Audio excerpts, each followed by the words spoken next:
hamon talaga sa relasyon din ng magjowang sina Riz at si Justin ang kanilang long-distance relationship.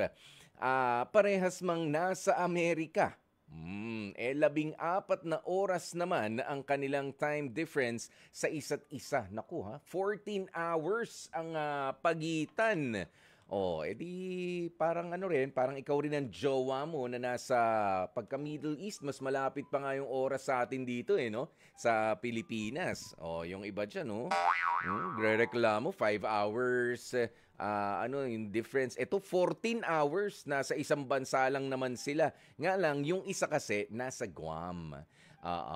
Ayan, nasa Guam. Si Riz ay nagtatrabaho bilang isang nurse sa Guam, habang si Justin naman ay pinupursue ang kanyang career sa New York. Ayan, nandun siya sa mainland. Ang problema kasi, nauuwi sa tampuhan at misunderstanding kapag ka isa sa kanila ang hindi nasasagot ang tawag. Pinoy na Pinoy. 'Di ba? Kahit talaga saan mo dali ng Pinoy. Kapag kahit nasa Amerika na parehas, di mo sinagot yung call ko. Anong ginagawa mo? Tampo na mi. Ayan, pero gusto mag-settle ng araw nitong si Riz kasama si Justin. Ang problema ay nagsisimula pa lang daw sa pagbuo ng pangarap naman itong si boyfriend. Okay, kaya naman sa pagkakataong ito, kausapin na nga po natin si Riz and Justin. Ayan, Riz, Justin, welcome dito sa Heart to Heart. Hello po. Hi, Kuya Poy. Hello, si Riz at si Justin. Riz, anong oras na dyan sa Guam? It is currently magtutu po ata. Opo, 1:54 p.m. po. So 2 hours difference lang po sa Philippines po. Ayun, kasi nasa ano ba yan? Part ng Polynesia, tama ba? Ang Guam? Yeah, we're in the Pacific Ocean po, like Oceania po. Ayan. Okay. At sa New York naman, ibig sabihin si Riz, ano pa to? Gising na gising pa si Riz. Ha? Gising na gising, hindi inaantok. Ang tanungin natin, yung katabi natin dyan sa, Pogi Pogi nung katabi mo, Riz. Sino ba yan? Tanungin mo nga siya. Sana all. Anong oras na ba sa inyo dyan? Justin, anong oras naman sa'yo, Justin? Magiging alas 2. 2 a.m. Almost like 3. Yeah, it's... Ay, 23:55. Ano yan? 11:55. Mag-aalas 12. Mag-aalas 12 midnight. Ayan, medyo inaantok-antok na siguro itong si Justin. But then again, maraming salamat. Nakakaintindi naman po sila ng Filipino, ang mga kapatid natin. Umpisa natin, Riz. Gaano ka nakatagal dyan sa Guam? Diyan ka na ba sinilang? So dito po ako malaki po, pero born in the Philippines po. Nagbalik po ako for college, nursing school. At Pampanga po to study nursing school po dyan. Marunong ka pa magkapampangan? Po, biyasa ko po magkapampangan. Diba? Po, ngayon, learning. Yung magandang tanghali, di ba? Maayap, ano nga yun? Pagka magandang tanghali. Maya Pungaldo. Yun, 'di ba nga? Galing. Alam niyo, bilib ako sa mga Filipinos abroad. Na kahit nga medyo gumegewang-gewang na yung dila natin, hindi nakakalimot, 'di ba? At sa ating mother tongue. Ayan, Justin, ikaw naman, saan ka? Diyan ka na rin ba nag-start sa US? I was born on Guam. Sa Guam naman. Yeah. Okay. Yeah, but I wanted to have a better career, so I moved to the States. Ayun na. So, galing sila. Of Filipino descent naman kayo parehas. Riz and Justin, nakakatuwa lang. Ayan, and okay. Tatanungin ko sana, saan ba kayo nagkakilala? Where did you two meet? Di sa Guam nga siguro.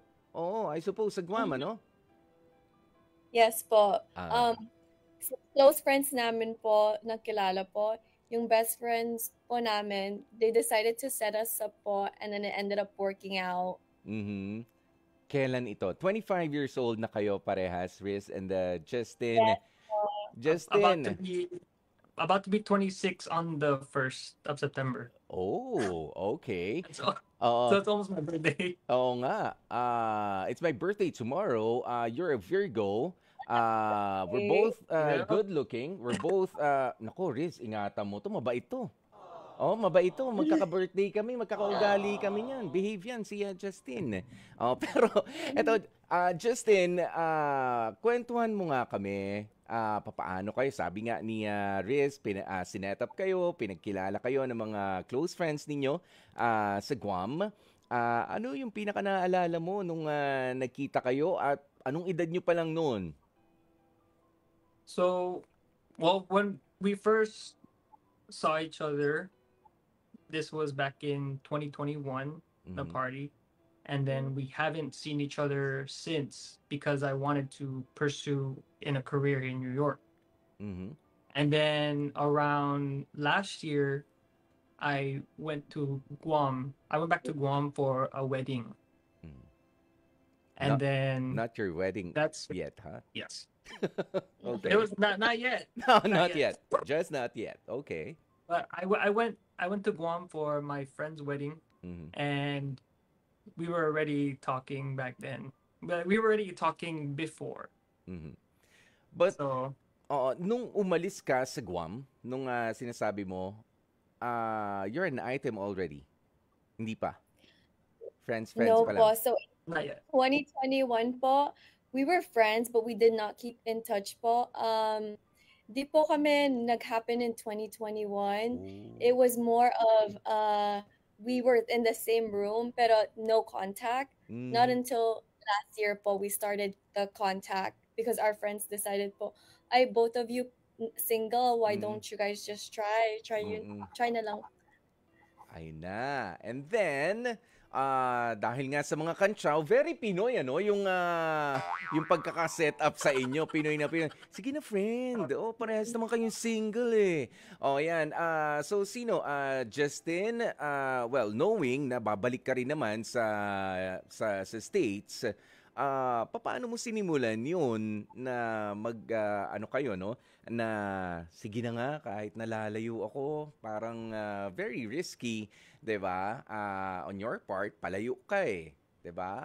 Paano mo rin nakuha yung tiwala nitong si Riz? So I didn't have a +1 for the wedding. Hmm. So then when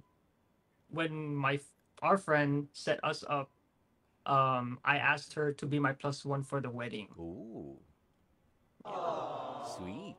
And then, syempre, And nagkikwentuhan. then and then we just started talking and everything. It just felt like we've known each other for a long time. Oo. Well, since 2021, of course. Yeah. But we bonded. It's like we knew each other Mhm. forever, since forever. Yeah. Mhm. Doon sa mas matagal na kasi nung 2021 na-introduce lang kayo sa isa't isa, no? Ayan, pero last year, doon kayo, naging +1 mo is si Riz. Ano yung pinaka nakapag-capture ng, well, anong meron si Riz na naka-capture yung parang, ba't ko nga ba siya kinuhang +1? At saka yung, eto na, yung idea na I really wanted to have a very special kind of relationship with this lady. Oh, sorry. Could you repeat that question again? Ba yan, in English ko yun, ang hirap nun ha. Pauulit pa naman, Justin naman. Oo, nireview ko pa yun, kinabisado ko na kagabi yun. Hindi, pero ang tinatanong ko rito, ano yung pinaka nag-capture sa'yo? Na parang gusto ko talaga itong si Riz. Bukod sa pagiging +1 na ginawa mo for your friend's wedding, yun talagang, eto na, special talaga siya eh. 'Di ba? She's someone special and ayoko lang na +1 lang siya. Gusto ko pang baka +1 na siya sa wedding day ko talaga. Yan. Yeah. So when we first started talking, she pick me up from the airport, and when I first saw her smile, it Mm. was like the most beautiful thing I've ever seen. Mhm. And about the wedding, uh honestly, I'm trying to figure out, but I just don't even know. so so it's the smile. It's the The smile, the smile, the conversation. eyes, just Mm. everything about her is perfect. Oh. So how'd you feel naman doon sa sinabi niya ni Justin Riz? Eh? Yeah, when we first started talking po, it was good. It was like talking to a friend. There was no awkwardness po. Wala pong awkward moments. Mhm. Yung flow po, okay lang po. And we were able to laugh. Like, our chemistry was just good. Same sense of humor and same values. Mhm. So I'd say that's what captivated me towards him po. Mhm. Oo, yun. So, ikaw naman, ano nga yung bukod doon, physically, ano yung nakita mo? Siya, yung smile mo raw, yung eyes, the way you speak. Ikaw naman, Riz. Physically po, yung the way he presents himself po. Mm. Kasi he's not awkward at all po. Especially meeting for the first time, starting from long distance lang po. Mm. Kasi yung iba po, they're scared that they're gonna be catfish or Mhm. iba po yung nakilala po na online. But since we've already established po sa 2021 nung nagkilala po kami, Mm. fast forward to last year po, yung una ko po siyang nakita sa airport. It was the way po nag-present po siya with confidence Mhm. despite not seeing each other for several years po. Aha. Um, he just walked through the front door of the airport and said, "I'm here," and it was confidence, Oo, oo. physical. Pero hindi naman yung tipong dating na nagpasundo lang talaga kasi nga, 'di ba? Oo, si Justin asked you to pick him up after few years na hindi naman kayo nagkikita pa. Ayan kasi 'di ba may very Pinoy na parang ba't magpapasundo ka? Pwede ka namang sumakay. Doon na lang tayo magkita. Kung saan man tayo magkikita. 'Di ba? Yan yung Well, okay. Sige, punta na tayo dito sa yung very sweet na moment na tinanggap mo na. Paano ba yung naging ligawan? Meron bang, alam nyo pa ba yung ligawan na very Pinoy?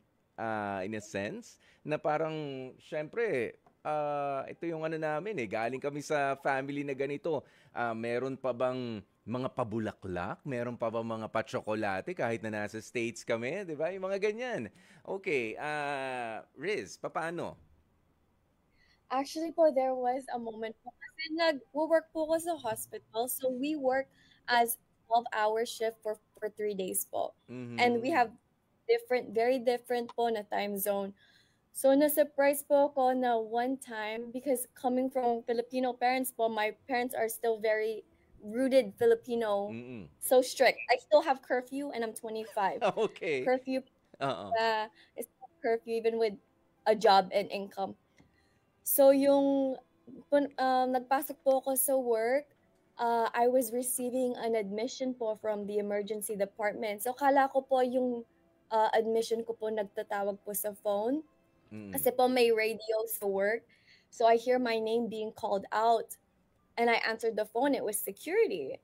And Oh. then they asked, "Hey, Miss Riz, you have a package downstairs. Uy. You have to go pick it up here from security." So I go downstairs po. Kala ko po yung gamot na po yung pasyente ko po. Okay. Nagpunta ako po sa first floor sa Mm. security and the front counter in the main lobby. May bulaklak po na vase. They're like, "Oh, we Yee. received a phone call po sa mainland and they wanted to leave you flowers." And I was like, "Oh, okay." Mm, And then I mm. read the letter. There was a letter. It said something along the lines of, "No matter how far the distance, I will always still be here for you." So that was a great way of showing his love and interest in me during that time. Kasi po mahirap po pag nagsa-start po as long Yes. distance without the Mm. physical contact. Mhm. Mahirap po magligaw. But he made it possible po, especially with the time differences. Mhm. Kasi I was like, how did you do this? How did you incorporate it? Yes. And And then what he made you pulled some. believe? Did the package look expensive enough for you to believe that? Oh yes, flowers here are very expensive. He got me roses, like a vase of roses. Okay. Oo, kasi 'di ba alam niyo na yung dito sa Pilipinas chipanga lang naman 'yan. Ay baka ano lang 'to, binobola lang ako nito. Pero kapag medyo mamahalin yung packaging, 'di ba? This guy is serious, 'di ba? Nag-invest talaga siya. Ayan, aside from the money, the effort. Kasi mahal din 'yan ha. Para po sa mga nandito sa Pilipinas, mahal 'yan. Ang Guam ay mas malapit ho sa Pilipinas kaysa sa States. O kahit na mga American citizens din naman ang mga nasa Guam. Tama? O, ayan. And of course, kailan nangyari ang sagutan na oo? Oo ba ang ginamit or yes for an item? Yes, we're now officially a couple? Kailan ba yan? Balitaan nyo naman. Kwentuhan nyo nga kami. Tuloy nyo na. Ikaw, si Justin, kanina pa pangiti-ngiti lang patawa-tawa, Justin. Ikaw na nga Okay. mag-introduce nito.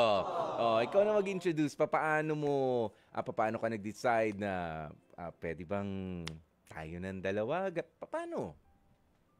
So we rented a room at a hotel, and I wanted to make a special request. So I wanted to have wine. I wanted to have, rose petals on the bed. And as soon as she walked in, she loved it. And then we just ate. We ate benignans. We ate diniguan, kare-kare, like barbecue steak. Like Pinoy na it Pinoy, was ha? good. Mm-hmm. Yeah. Oh. So we just had an amazing dinner, and then we were just drinking the wine, and then we talked, and then I asked her if she would like to be my girlfriend. Mhm. And the answer was, Riz? It was oo po. Oo! Oh, 'di ba? 'Di ba pinakain mo ko ng mga Pinoy na pagkain. O kung ano ang ipinasok, 'yun ang ilalabas. Kaya oo, oo naman no. Ikaw pa ba? Hindi naman ganoon. At gaano na kayo katagal na couple, Riz and Justin? It's like, Not so for so long po, but it felt forever po. We started po December po, yung Mhm. wedding time po. Ay, yun. Okay. Oo. So, kailan na ulit kayo huling nagkita ng personal? Nung December pa? Hindi po. So last month po, I was Okay. fortunate enough po nag-take pong leave po sa work. Mhm. So for 2 weeks po, nasa New York po ako. Aha. Okay. At doon naman kayo, inasikaso ka naman ni Justin. Ayan, pero syempre, magkaiba talaga yung New York and Guam, ano? Medyo mas busy ba sa New York kaysa sa Guam? Yes po, kasi po the time I visited po, may flash flood. Mhm. There's so many things happening. Mm, And mm, it's a busy city, more populated. Guam is very small. I think 300,000 is our population. Oo. Ayan, mas makakahinga-hinga ka, 'di ba? Pero kapag nandun ka nga sa city, the Big Apple, talagang iba rin. So ngayon, ang problema ninyo is katulad din ng mga Pinoy nga, yung katulad ng sinabi ko kanina, LDR. So kayo ba, bago kayo pumasok sa relationship na to, Riz and Justin, kinonsider nyo ba na kaya ko ba na pumasok sa long distance relationship? Kasi si Riz, ikaw Riz, well, sabi mo nga merong there are times na 3 days straight yung schedule mo as a nurse. Yeah. And si Justin naman pinupursue yung kanyang career, 'di ba, sa big city.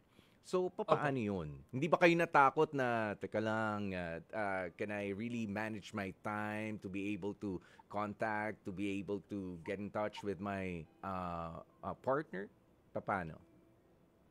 Sa So, una po, or go ahead, Justin, go ahead. sorry. So we basically call each other every day. Mhm. We make sure that we're always be there for each other. We reassure just so we know that even we're long distance, we're always there. So even like, let's say, even holidays, Mhm. there's gift giving. So I send gifts over back to Guam Mhm. just to keep the relationship like fresh. Mhm. Okay. Riz? Yeah. So una po, of course, I think I could speak for mostly everybody who is in a long distance relationship. Nagda-doubt po sa sarili, um, especially with our jobs po and different paths we're taking. I doubted it in the beginning. Sinabi ko po, I'm, wait lang, di po ako sure. Let's see how this goes. So that was a perfect trial po, yung before the wedding happening. Because I believe he messaged me in July that year, Mhm. but I was iffy. I'm still cold feet. I'm not into 100% sure about it yet.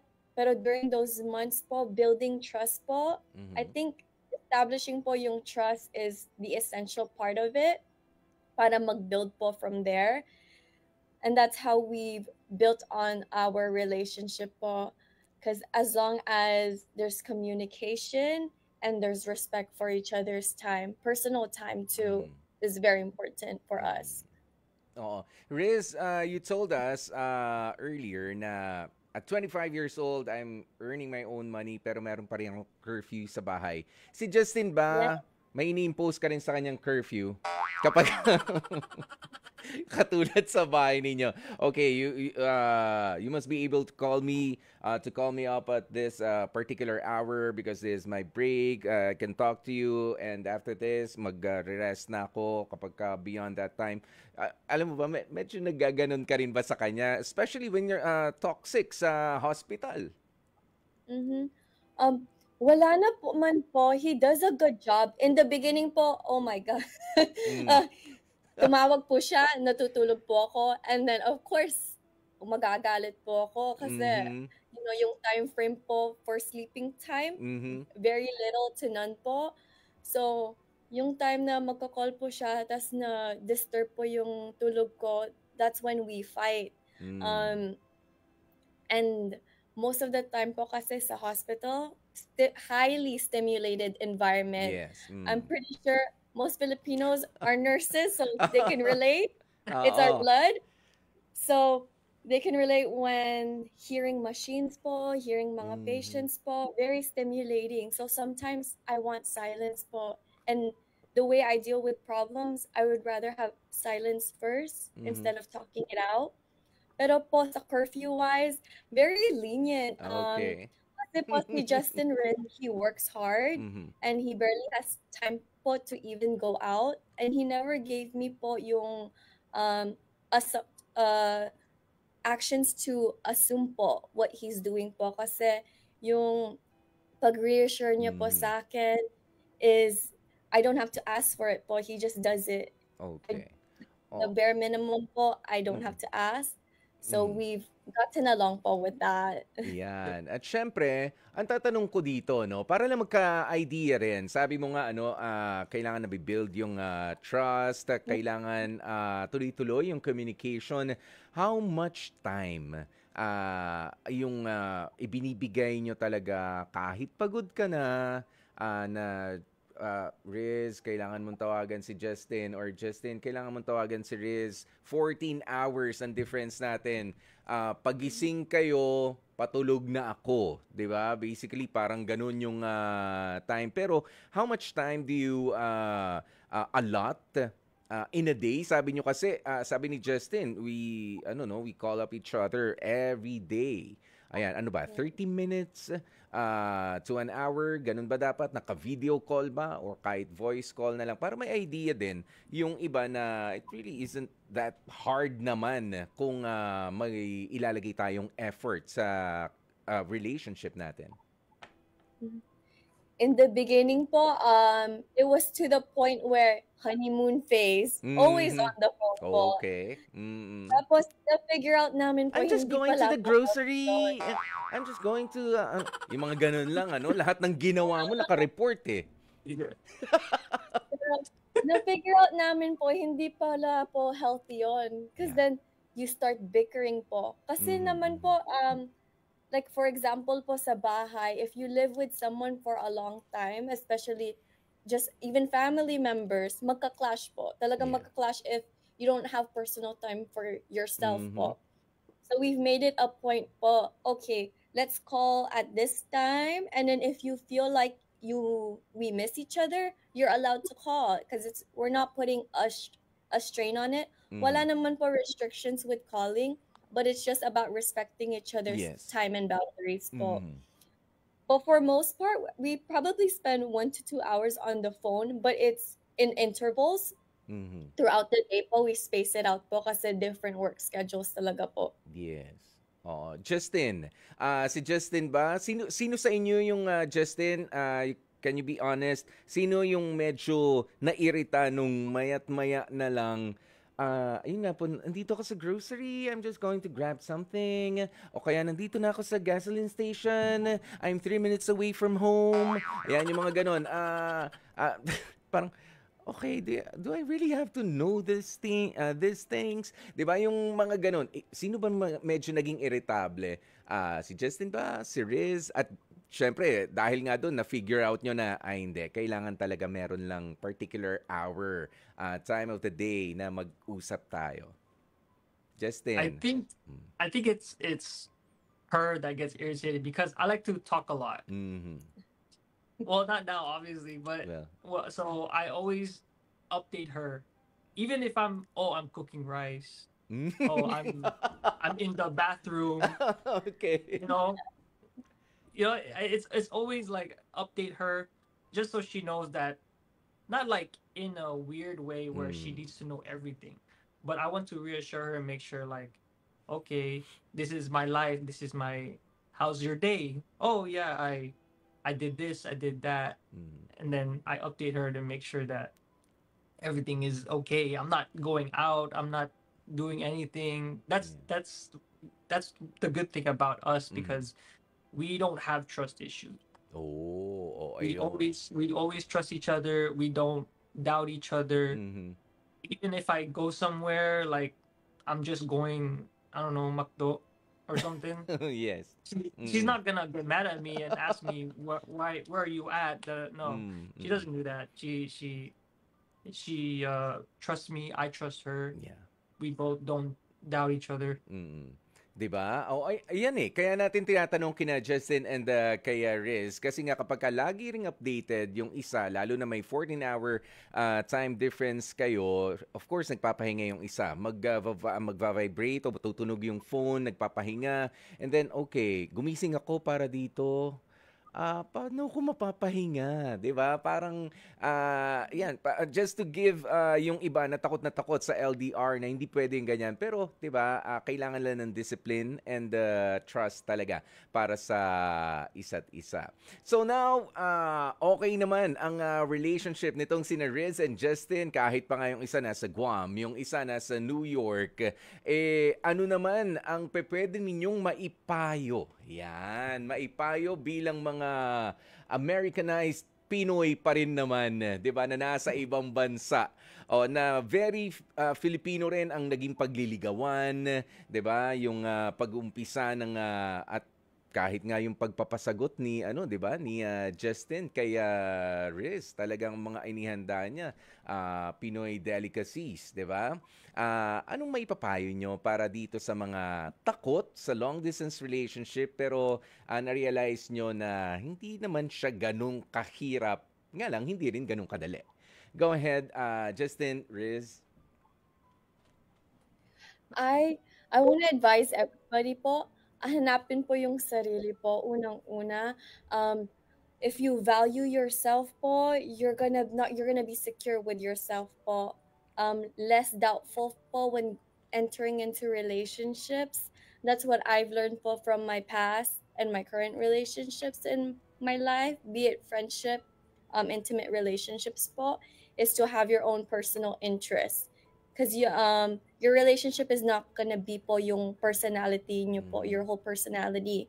Have interests outside of your relationship po. That will help you build your own self-security and self-worth.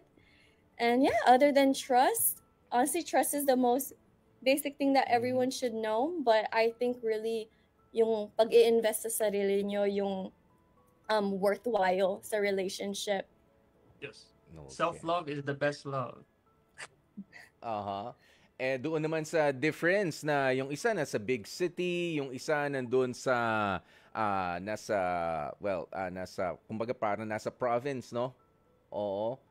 Ayan, kasi yung iba na overwhelmed, napaka-busy dito, wala na akong time, wala na ako ano. Justin, ano naman ang ginagawa mo kapag ka ganun?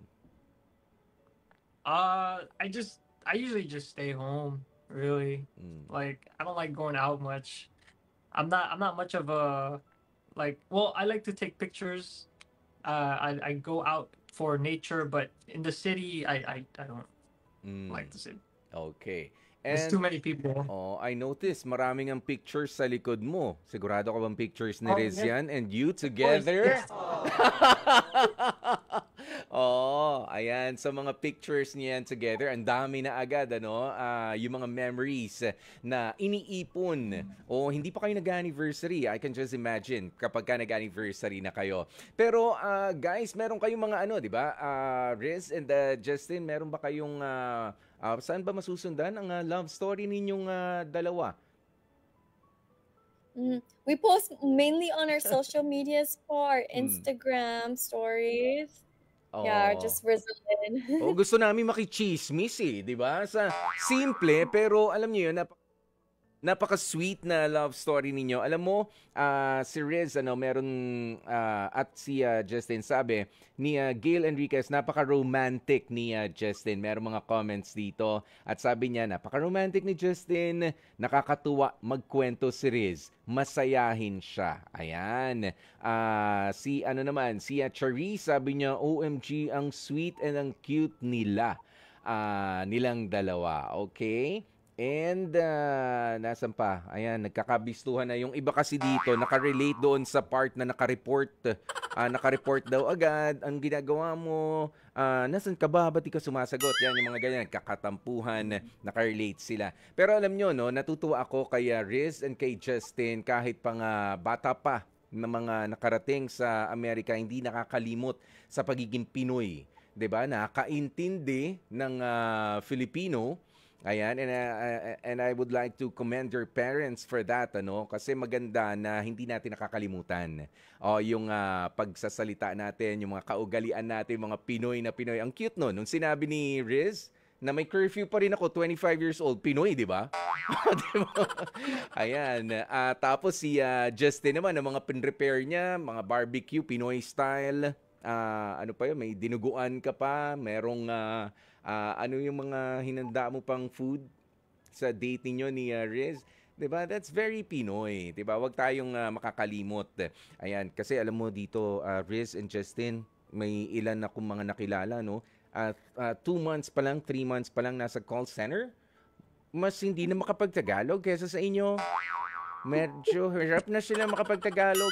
3 months pa lang. At nandito lang sila sa Philippines. Hindi pa silang maalis.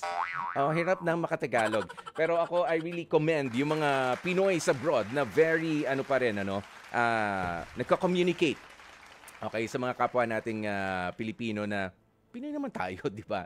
It so happen, nandito kami. Ayan, nakapagtagalog pa rin kami. Ano raw favorite food ninyo na pinagsasaluhan, dalawa? May nagtatanong dito. Baka yun daw din Baka yun din daw ang sikreto sa LDR.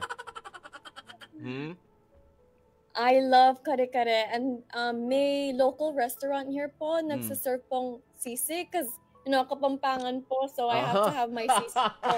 Crispy sisig. Bakit napapalakpak si Justin? Favorite mo rin ng sisig, no? The sisig there is really good. I think that's one of my favorites. What about the kare-kare? The kare-kare with, yung tuwalya? Yung may tuwalya ba? They pair well together po yung kare-kare oxtail. So, gusto ko po yung sizzling sisig. Tapos, yung soup ng kare-kare, I mix it together po with the rice. Wow. Oh, so good. Kapampangan nga ito. I saw her do that. Oo. I fell in love. Ang galing, no? Kapampangan, magaling magluto at mga Kapampangan. Nagluluto ka, Riz? Yes po. Justin. I do cook po. Justin, hindi ka try. hindi ka magugutom with Riz. I know. If you love your life, Mary Kapampangan. Diba? And if you love to eat. Ayan, pero thank you very much sa inyong dalawa. And just for the sake of it, tatanungin ko na nga ano ba ang inyong heart decision para sa relationship na meron kayong dalawa? Ayan, H-E-A-R or letter T? A po. Accepted. Oh, ayan. A naman talaga yan. Approve na approve. Accepted na accepted. And for more years of being happy, 'di ba? At sana nga magkasama na rin kayo, no? Either doon sa States na or dyan sa Guam very soon. Malapit-lapit na kaya yan, Justin? Yeah. Malapit-lapit na. Tsaka na magde-decide kasi syempre it's a big decision. Kung sino ang lalapit, kanino. 'Di ba? Yun eh. Thank you very much, Riz and Justin. Mula pa po sila sa US of A. Nasa New York si Justin at si Riz naman ay nandito sa Guam. Baka meron kayong mga babatiin ng mga kamag-anakan na mga nandito sa Pilipinas o nandyan sa New York and Guam. Go ahead, please. Hi to everyone from my past college sa AUF po, especially to my College of Nursing family. And happy birthday po, Kuya Poy. Thank you for having us. Oh, thank you. It's US size 11, by the way. The shoe size. You're asking? Okay. I thought you were asking. Okay. That's good. Justin, go ahead. Well, I just want to say shout out to Rice Crips. Mm-hmm. I just want to say it out there. And I love my family. I know they're watching, hopefully. Hopefully my friends are watching too. They're English like speakers too, but they don't understand any Tagalog or anything like that. Mm-hmm. But hopefully they enjoy it. But thank you for having us again. Happy birthday, and next week. Next week, your birthday! Happy birthday, man! Happy birthday in advance, Justin. Ayan, happy birthday to us. Yes. It's the good guys' birthday weekend, okay? Napaka-conceited ko naman sa parting yun. Riz, Justin, maraming salamat. Alam nyo, ang gaang kausap nitong very young couple natin na ito, no? Parang bagay na bagay talaga silang dalawa. Balitaan nyo kami, ha, sa mga susunod na mga mangyayari at doon sa big decision, kung darating man yan, very soon din. Alright? Mga kapatid, dito tayo sa totoo. Dito na tayo sa True FM. Mag-subscribe at mag-follow na sa social media accounts at True Network PH sa FB, Instagram, X na dating Twitter, YouTube, TikTok, and podcasts.